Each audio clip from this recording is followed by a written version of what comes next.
Good morning all. I am Dr. ShivaManoj and I am here to present SPIROCHETE within the GRAPE, a case series of leptospiral panuveitis in southern Kerala. These are the contents.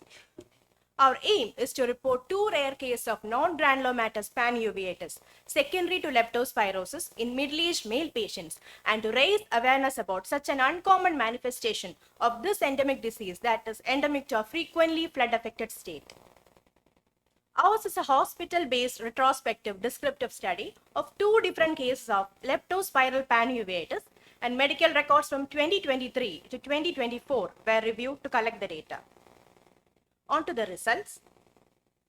The first case is of a 62-year-old male patient who presented with redness, defective vision, and diffuse pain in the right eye.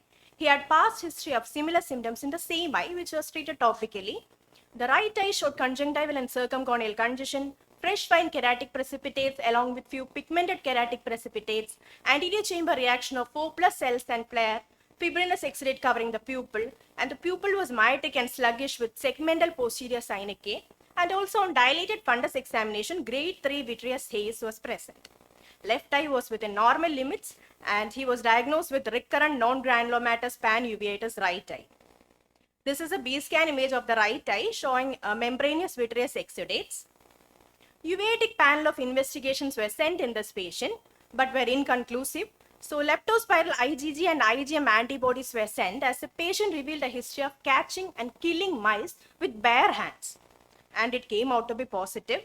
Patient didn't respond to the conventional uveitis management and started responding only once the anti-leptospiral treatment was initiated.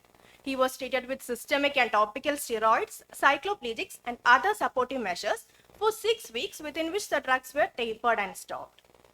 And he was followed up for a period of 1 year, within which he had no recurrence of the disease.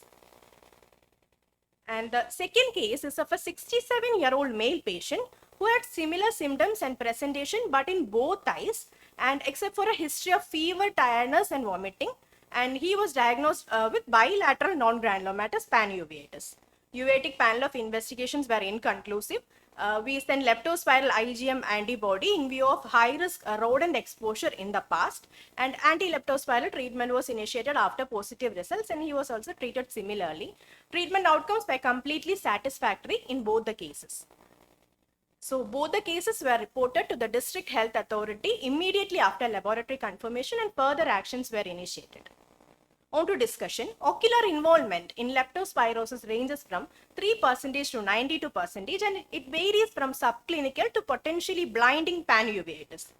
Conjunctival suffusion is typical, but immune phase may show subconjunctival hemorrhages, uveitis, optic neuritis, or retinal vasculitis.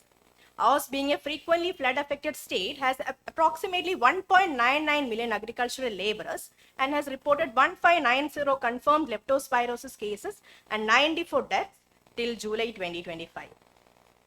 And according to the data published by Directorate of Health Services, the number of leptospirosis cases and associated deaths has surged over the past 3 years, with a spike in the year 2024, as you can see.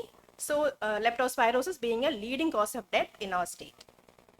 In our case series, ocular manifestation was the first to develop in both the cases, thus enabling prompt investigations and early diagnosis.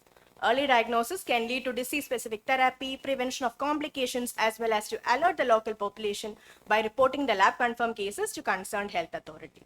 Our findings were consistent with those of Retina et al., who reported predominant presentation of non-granulomatous leptospiral panuveitis in ocular leptospirosis, Badman et al., who noted better visual recovery with early corticosteroid use, Yogesh S. Kamath et al., whose cases were also reported from frequently flood-affected areas.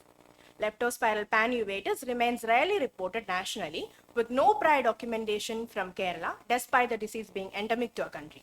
We found no previous studies reporting ocular manifestations as a presenting feature, highlights the unusual nature of our observation. Our report aims to throw light upon the more or less neglected part of this endemic disease, which would even be the foremost manifestation of it, and to create better awareness among ophthalmologists and physicians. To conclude, in India, leptospirosis is experiencing a resurgence despite often being overlooked. This case series underscores the need to include leptospiral uveitis in the differential diagnosis of diagnosis for patients presenting with uveitis.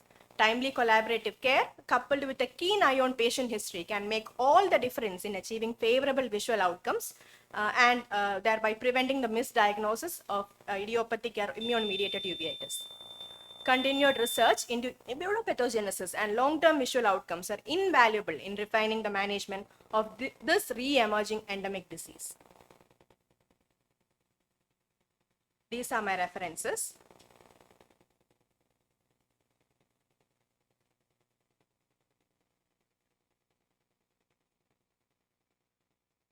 Thank you.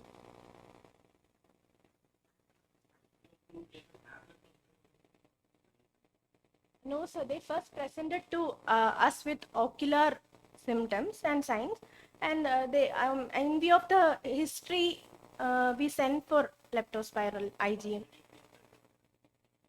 Sorry, sir. Sir, the first patient had history of catching and killing mice with bare hands, and the other patient also had this rodent high risk rodent exposure history.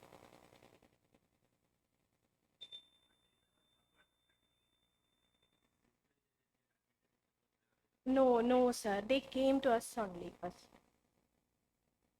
The second patient had minor symptoms like fever, vomiting. First patient didn't even have that also. But leptospira has entered into it. Is it possible to get via through eye? Yes, sir. If there are any minor conjunctival No, tear. suppose first time leptospira enters your conjunctiva. Is it possible to get systemic problem from that? Yes, sir. How is it possible to get conjunctiva getting involved in first time? Sir, if that polluted water or something, when it enters through the eye, like drowning in the water or bathing in polluted water can lead the leptospira to enter through the eye. How many days it took for the fever to come down after antibiotics in your case? So usually leptospiral management is from 7 injection doxycycline for 7 to 10 days. Okay, thank you.